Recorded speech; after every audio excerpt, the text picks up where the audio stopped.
Everyone, welcome to my YouTube channel. आप सभी का स्वागत है हमारे आज के इस वीडियो में। और फ्रेंड्स, इस वीडियो में 3-4 अपडेट आपके लिए लेके आया हूँ। सबसे पहले तो बात करेंगे सीसीए वाले कैंडिडेट्स के बारे में। तो देखो, सीसीए वाले जो कैंडिडेट्स हैं उन्होंने कैट में आई थिंक जो है केस कर दिया है रेलवे ग्रुप डी भर्ती के खिलाफ।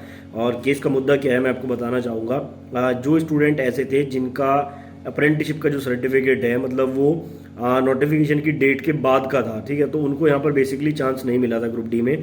तो वो लोग पहले से प्रोटेस्ट कर रहे थे कि उनका जो डेट है, मतलब कि बाद में अगर किसी की अप्रेंटिसशिप कंप्लीट हुई है तो उसको भी मौका मिलना चाहिए। तो ये विवाद था बेसिकली, और इस विवाद के चलते कैट में आई थिंक उन्होंने केस कर दिया है। और उनका कहना ये है कि जिनका सर्टिफिकेट बाद में भी आया है, जिनकी अप्रेंटिसशिप जो है भर्ती आने के बाद में भी कंप्लीट हुई है, और उनको मौका मिलेगा अगर वो केस जीत जाते हैं। ठीक है, पहला अपडेट तो ये है। इसमें सही गलत की बात मैं नहीं कर रहा हूँ, ठीक है, सभी अपनी जगह सही हैं। अगर देखा जाए तो रूल के अकॉर्डिंग देखा जाए तो रेलवे का कहना था कि अगर नोटिफिकेशन से पहले आपकी कंप्लीट अप्रेंटिसशिप तो आप अप्लाई कर सकते हैं या फिर आपको मौका मिलेगा। उनका कहना है कि हमारा जो रिजल्ट है वो रेलवे के कारण ही डिले हुआ है, इसलिए हम नहीं अप्लाई कर पाए या फिर हमें मौका नहीं मिला है, तो हमें मौका मिलना चाहिए। तो दोनों अपनी जगह सही है, सही गलत का फैसला आप लोग खुद कर सकते हैं। तो पहला अपडेट तो ये था। दूसरे अपडेट की बात करते हैं।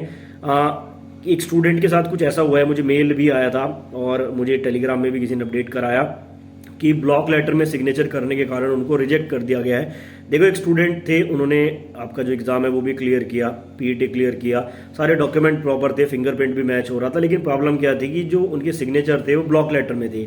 और ब्लॉक लेटर में सिग्नेचर के लिए रेलवे अपने नोटिफिकेशन में ही साफ साफ लिखता है कि अगर आप ब्लॉक लेटर में सिग्नेचर करते हैं तो आपको रिजेक्ट किया जाएगा लास्ट में। ठीक है, अब यहाँ पर समझने वाली बात यह है कि यहाँ पे रेलवे गलत है या छात्र गलत है। देखो, अगर सिग्नेचर ब्लॉक लेटर में थी तो उनका फॉर्म रिजेक्ट हो जाना चाहिए था। ठीक है, ये चीजें उसी लेवल पे वेरीफाई होनी चाहिए, क्योंकि एक स्टूडेंट मान लो उसका फॉर्म एक्सेप्ट हो गया, वो पेपर दे के आ गया, पास हो गया, पीईटी दिया, उसने मेहनत करी, डीवी मेडिकल में गया, वहां पे उसको पता लगा कि उसके ब्लॉक लेटर सिग्नेचर की वजह से उसको बाहर कर दिया गया। तो अगर छात्र के रिस्पेक्ट में देखा जाए तो ये गलत है। या तो उसका फॉर्म पहले रिजेक्ट हो जाता, वो वहीं से बाहर हो जाता। अब वहां पे उसका फॉर्म एक्सेप्ट कर लिया गया और अभी जब उसका फिंगरप्रिंट भी मैच हो रहा है, सारे डॉक्यूमेंट मैच हो रहे हैं, तो सिर्फ एक ब्लॉक लेटर के सिग्नेचर के कारण उसको बाहर कर देंगे, तो ये गलत भी है।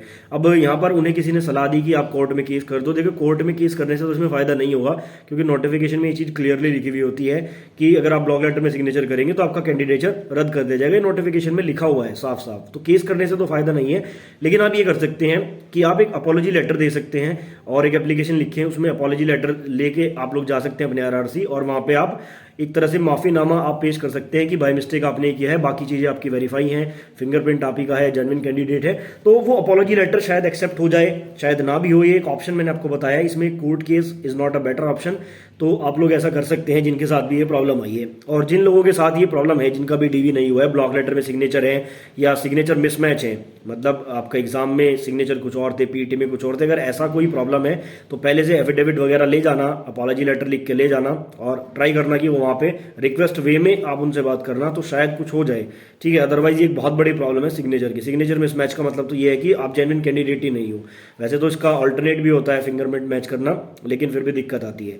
तीसरा अपडेट हम लोग बात करेंगे यहाँ पर सेकंड डीवी लिस्ट के बारे में। ग्रुप डी की सेकंड डीवी लिस्ट आने के पूरे चांसेस भी बन रहे हैं। एग्जाम्पल आप समझो, एनटीपीसी का, आरआरबी गुवाहाटी का जो है, अगर बात करते हैं लेवल 3 के रिजल्ट की, ठीक है, तो लेवल 3 में उन्होंने क्या किया था, पहली जो लिस्ट आई थी उसमें 60 स्टूडेंट को बुलाया गया था।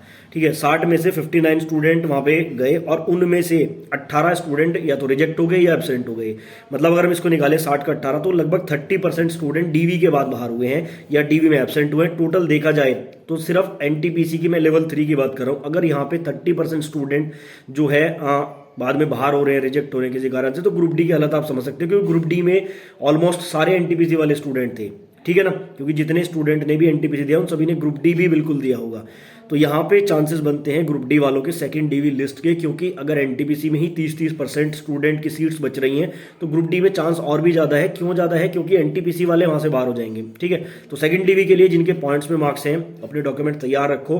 पॉइंट्स वालों को तो 100% सेकंड डीवी लिस्ट आएगी। अब कब तक आएगी मैं आपको बता दूं। देखो, अगर हम 2018 के अकॉर्डिंग देखें तो बहुत लंबा प्रोसेस चला है सेकंड, थर्ड, फोर्थ डीवी आने में, लिस्ट आने में, लेकिन इस बार थोड़ा सा तेजी से प्रोसेस चलेगा। तो जैसे आपका जो डीवी है, जिस भी जोन से आप बिलोंग करते हैं, जैसे ही वहाँ पे डीवी कंप्लीट होंगे उसके बाद पैनल आएगा। मान के चलो 15 दिन बाद आपका फाइनल पैनल आता है, तो पैनल के जस्ट 10 दिन बाद आप मान लो कि आपकी सेकंड लिस्ट आ सकती है, क्योंकि उनको लेने हैं स्टूडेंट, उनको सीट्स को फुलफिल करना है। तो इस बार जो है ज़्यादा टाइम नहीं लगेगा। और देखो सेकंड थर्ड मतलब कि जो एक दो आपकी लिस्ट है बाद की, वो तो जल्दी आ जाएंगी।